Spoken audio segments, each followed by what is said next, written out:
Friedrich Nietzsche is hands down one of the most important philosophers today. Just about all contemporary and current philosophy contends with ideas that stems from him, and for that reason he deserves our attention. And speaking of attention itself, there's a very lack of it regarding the birth of tragedy. So hopefully we can mend this. The birth of tragedy is typically pretty difficult to read, especially if you do not have a complete understanding of Greek history and the tales of the past. Since this is Nietzsche's first book, I want this to be our very starting off point for him on this channel. On the surface, seeing this book as a philosophical analysis of Greek tragedy, this book seems kind of meaningless. What is the point of explaining Greek tragedies, Greek tales of the past? What does historical and artistic tragedy have to do with a philosophical text? These questions are all answered, and more. Birth of a Tragedy, despite it being one of Nietzsche's first works, does not receive a ton of attention compared to Beyond Good and Evil, Thus Spoke Zarathustra, and The Gay Science. But hopefully we can mend this and give further insights into Nietzsche and the beginning developments of his philosophy. This is The Birth of Tragedy, just in video form.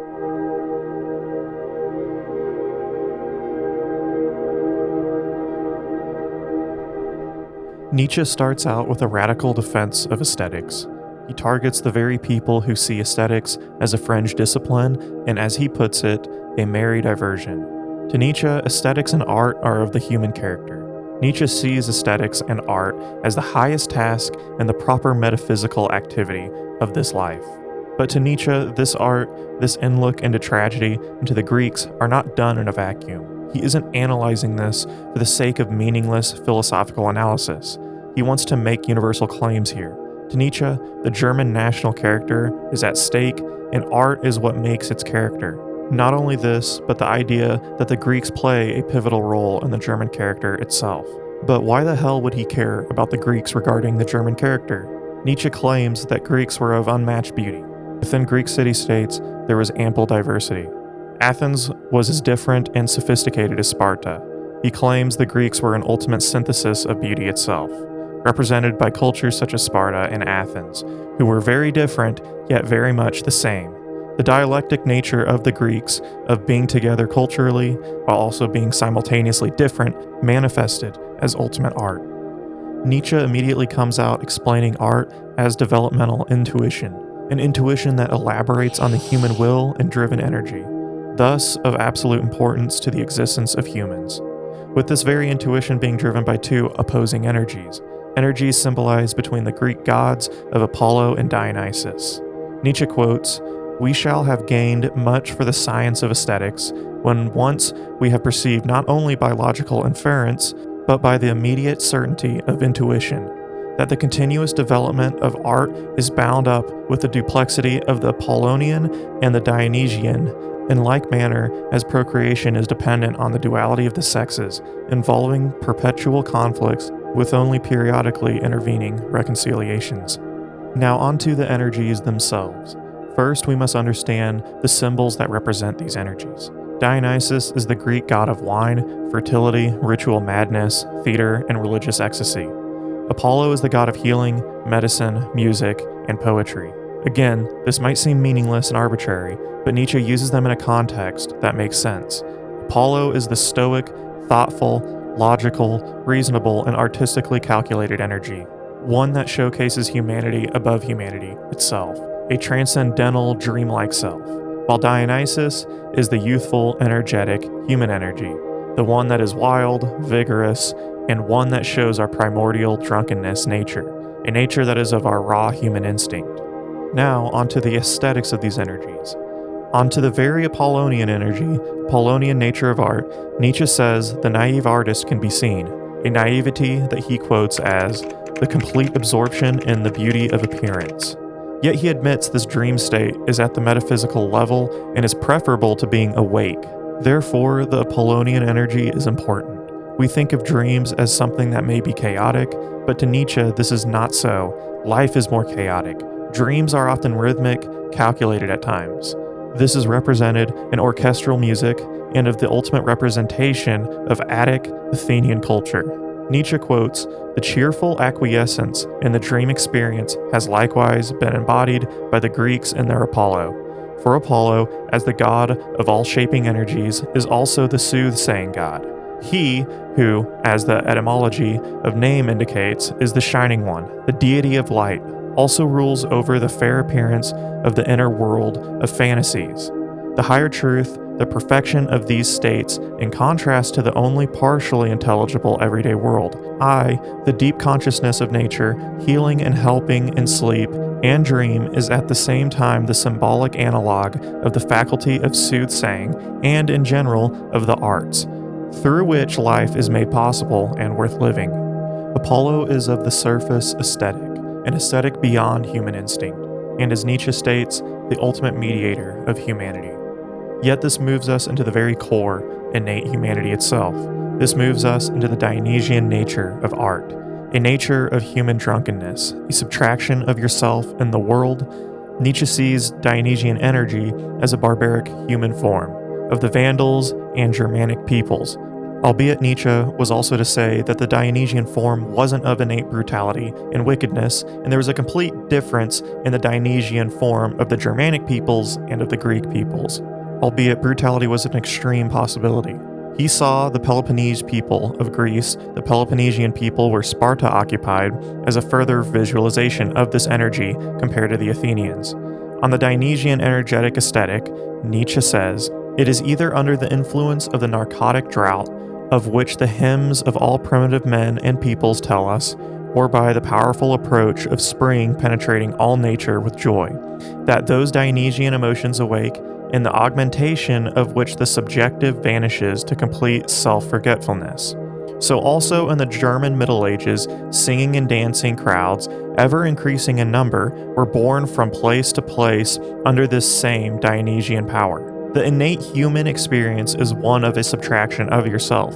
The idea of the individual, separate from the world, is Apollonian. It's a mediation of your innate being. Nietzsche visualizes the ultimate Dionysian act is of getting drunk and or dancing.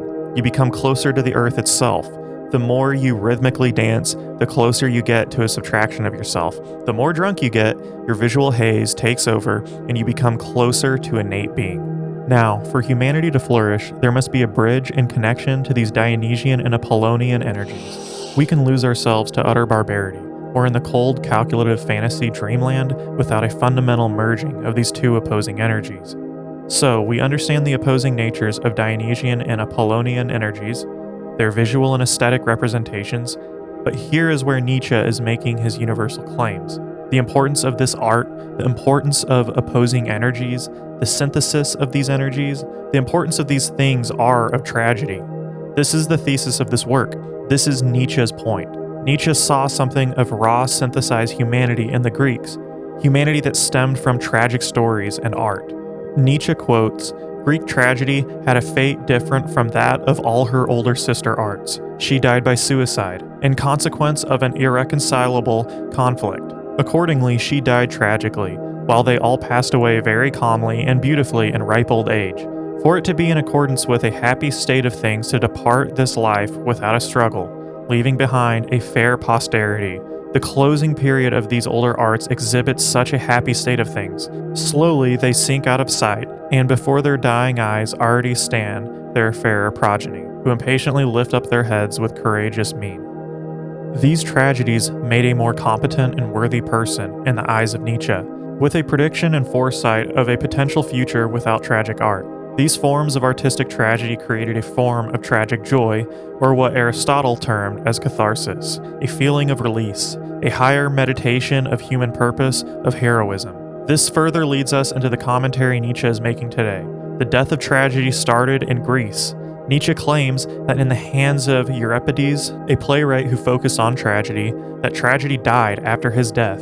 From then, a Socratic form of art appeared that showcases and symbolized a pure Apollonian science at the forefront, showcasing a theoretical worldview where science and technology can solve all our human woes.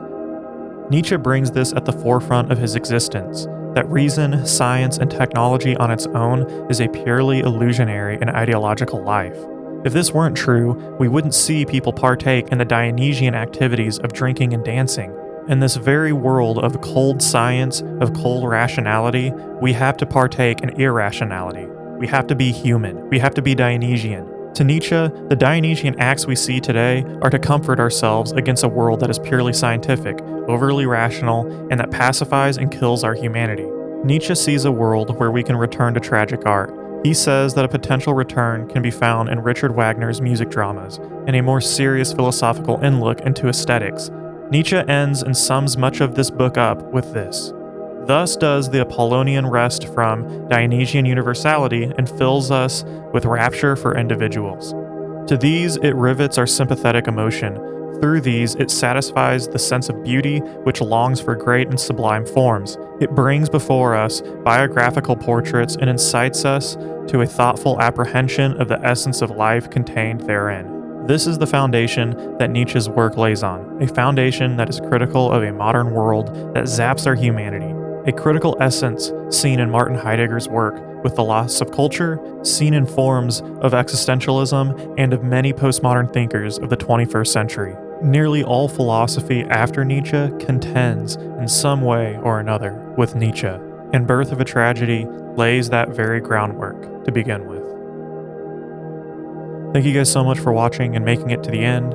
As I want to make quite a few different videos on Nietzsche, I figured Birth of a Tragedy would be the very place to start. As always, this channel could not exist without you guys on Patreon. If you really enjoy this kind of stuff, consider just pledging just a couple dollars a month to help out. It keeps literally all of this alive. If you can't do that, you can always just use our Amazon link. If you purchase anything on Amazon, I get a small percentage back. That helps out a lot. Also, something that's free to you as well is that you go over to our Twitch and you can sub via Twitch Prime, and it doesn't cost you a single thing. These are all extremely beneficial things you can do to support the channel.